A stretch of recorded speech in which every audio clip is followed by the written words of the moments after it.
out of the blue. I don't know if I got transmigrated from another world into this world. We don't know yet. You know what I'm saying? This is maybe an alternate reality in another universe that is isekai, transmigrated, got truck-kuned in my subconscious, and I'm here talking to the audience. So welcome to the channel, and this is Naz.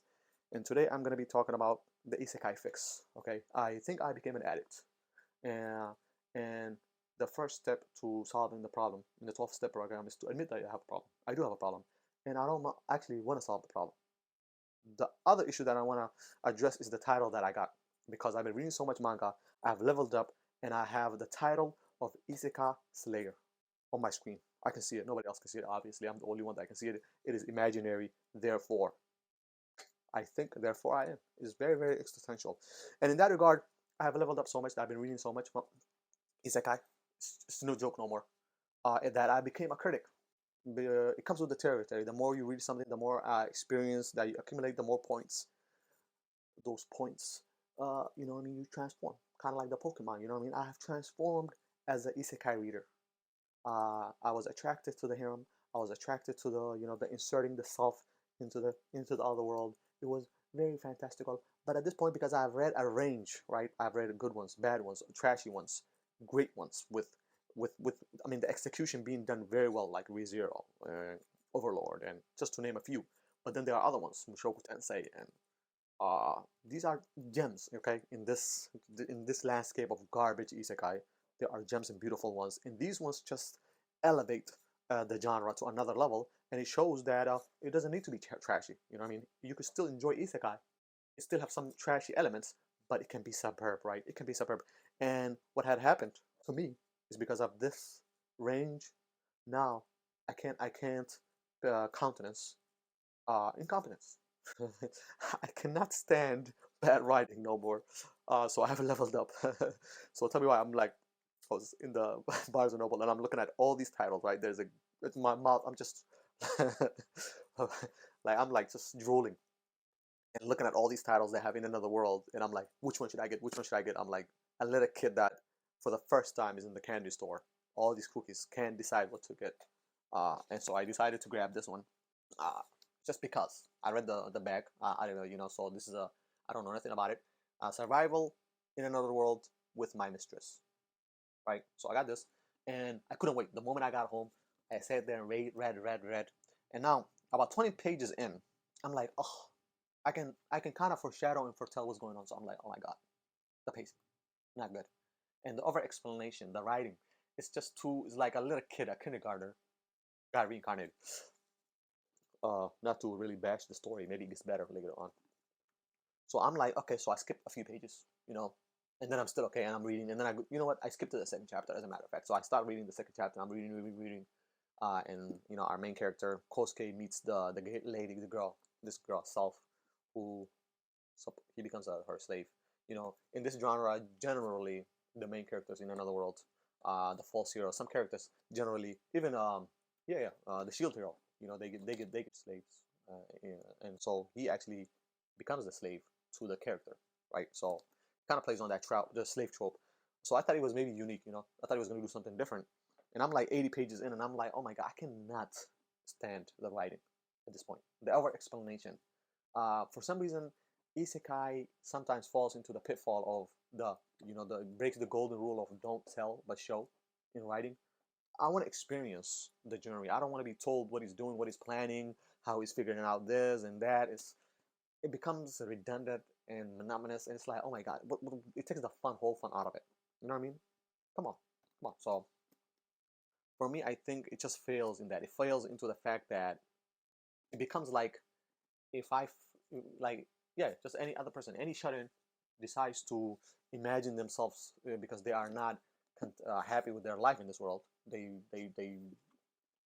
think themselves and insert themselves into another fantasy world, and in that sense, it's not really about a character. It's not about the story no more. It's about just inserting yourself as the reader into these characters, and then it's like, what's the point then?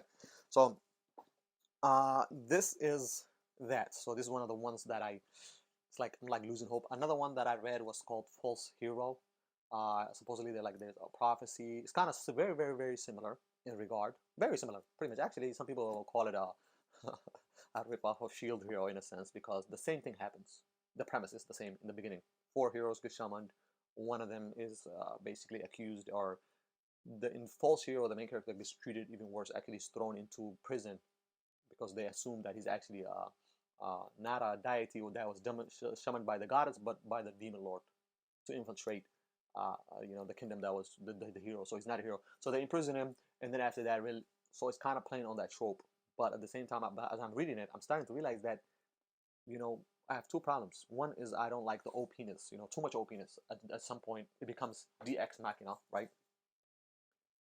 And then at the same time, I need the other characters to be as interesting as them. I just don't want this one person with their, or the unbelievableness. It's not so, like this one too. It was not so believable, right? It's unbelievable. The writing, the over explanation, uh, the leveling, the OP-ness. So it's kind of like that, the dichotomy between how real, how fantastical, and how likelihood is this scenario to happen. Like, how likelihood is the main character, like, all of a sudden, actually in False Hero, he just walks up to two girls who are actually runaway slaves, and he makes them slaves, like as if he's saving them, and then they're like okay with it right away to be slaves. It's like, does that make sense?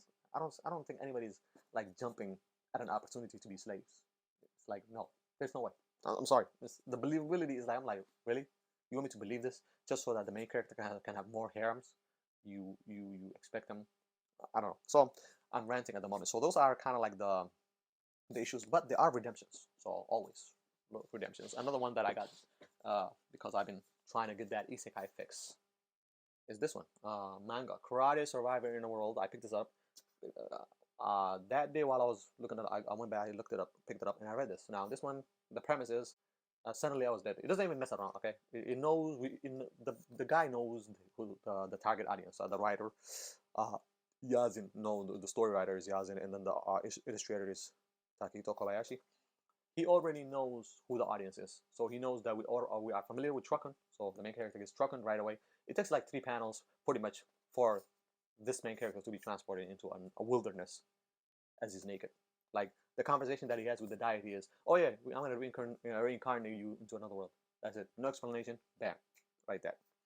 But the reason why I think that is actually smart is there's no reason for the deity and for them to even have an explanation, and then he doesn't become a kid. He's the reason why is it saves on, I think, page. You know what I mean? Because this is a manga. This is not a novel. This one is a novel. This one is a light novel. If I did not explain that. And plus, the reason why I like this one was because of the thickness. Look at this. Look at this. I was so looking forward to this thickness and disappointed. So there's not much substance in this. It's just thick for no reason. Garbage. One man's trash, another man's treasure. So some people might enjoy that series. So I'm not trying to be offensive here, by the way. Okay, so what do we have this one then? I think it gets rid of the issue of over explanation. So right away we know the premise. One day he was walking, he was trying to save he's being satirical in a sense. So he was saving a friend. He got truck-kuned, and then next thing you know, he is reincarnated in a world. Now the cool thing is, this one, I'm starting to like this type of series with kind of like the greatest assassin gets reincarnated as well. If the character had skill in their previous life, well, that skill translate. So this one a little bit dives into that. So it's not a shut-in, it's not a loser. This character at least was a karate, master in his previous life, and then he gets to go into this world, survive in the wilderness. So it becomes a survival game. Survival. After that, it kind of gets into the meat and potatoes, and tells a great story. After that, from there, it's a story. You know what I mean? Yeah, the world building helps, so we're intrigued by that. That's the hook, right? I want to know more about this world, so unveil it slowly. But it's also the character. The character is important, but not only the main character. Well, what about other characters? His interaction with other characters. How realistic is it? And now, one thing that redeems this is the choreography. This is a karate manga, okay? Of course, the karate is going to be good. The karate is going to be good. So this was the first redemption. Another manga. Is it weird that the redemptions are manga in this isekai landscape that I'm stressed about? Is this one Death Death Play. And this, oh boy, this, I have not lost hope in humanity when I read this for the isekai genre. You know what I mean? Because I was feeling damn in the gutter. I was thinking, did I become too critical? Did I OP so much that I have the awareness to critically? I cannot shut down my brain. I can't enjoy trashy isekai no more. I was saddened and disheartened, and I'm like contemplating, what can I do? How can I erase my memory? You know what I mean? Get rid of all this uh, experience in my mind. I don't want to be very critical. I just want to turn off my brain and enjoy it. But I guess it is what it is. But this one is beautiful in that regard. So so this one, the premise, the death mount is very intriguing. So right now the final battle. So the hero is fighting the demon lord. So they call it the Calamity Crusher. He's fighting the corpse god, the necromancer, who's pretty much the villain in this point. And then at the peakness, at the climax of the battle, something happens, and that's where the story begins. I don't want to really reveal too much because I want people to go in and enjoy the surprise, because that's part of the lore. But it begins at that. It begins in the middle, right? So that's a good story. But it takes the isekai genre and it just topples it on its head. That's the thing I like about that. So I really don't want to explain it too much, because I think it takes away from enjoying it. So just read the blurb, pause it and read the blurb, because I don't know. I won't. I'll like spoil it. The meat and potatoes. Yeah, I want to discuss it, but I don't want to discuss it at the same time. It's like weird. I'm conflicted. Maybe I'll do a spoiler review. Then I can discuss it and bite into it. Yeah, my heart's content. So the reason why I made this a video really was to ask the community out there. Do you guys have any recommendations? Because I've been burnt right now. Right, I went in blind to some light novels, and now I'm burnt. Right, but I want a good one. I want something that is not just lame. Okay, I need some. But I guess rating is subjective. I guess reviewing. But yeah, I love the popular ones. So the issue, am I the only one that's seen the issue with kind of like the isekai genre when it comes to the light novels? The over explanation. A lot of times we are in the character's head, so we are getting streams of thought, but it becomes just stream of thought. Eventually, kind of is a fine line between stream of thought and you're telling me what you're gonna do. You're telling me what's happening in the story instead of showing me, instead of me being there and experiencing the story. So that's kind of like my criticism. And obviously, with my like with our taste maturing as far as being readers, that's gonna, like, the more accumulation of isekai in the genre, the more you read, well, your expectations, and you're gonna see more things done. Eventually something else has to, like, or even my well, I'm not gonna, like, something that somebody else who does not have any knowledge, like if they, for instance, like, I think that was my thing with my solo living. So a lot of people are into solo living, they love it, but because I'm coming from this world of isekai, I've seen so many other series that are similar to solo leveling that it's like okay, it is what it is. But if I experienced it first, I would probably have the same amount of hype and enthusiasm. But yeah, that's kind of about it. So yeah, back to the point is, let me know something like this, some trashy, okay, isekai that I can enjoy the reading, the writing. The writing is really blocking me here. I think the concept is cool. It's the execution. Okay, trashy isekai that that is executed well. If that makes sense, is that even compatible? Trashy isekai that's executed well, right? If that makes sense. I don't know if I actually wanted to think about. I thought about giving this a try again, but I DNF'd at about 80 pages. 80 pages is actually, yeah. I'm not gonna give it another try. 80 pages. How many pages is this? Like 300? Yeah, it's about 380. Yeah, I love my books thick, So I'll go back to the. I'll try on it. I guess so. I guess I read this so you don't have to read it. Or I don't know. Do you guys agree with me with my assessment? Is it better? Do I have to read further? Let me know. I feel sad giving up on this. Oh, that's funny. But yeah, that's about it, really. Thank you guys for watching, and yeah, leave a like, subscribe, comment down below. I'm trying to slowly get back into making more videos as much as I can. The algorithm doesn't like me at the moment. But yeah, peace.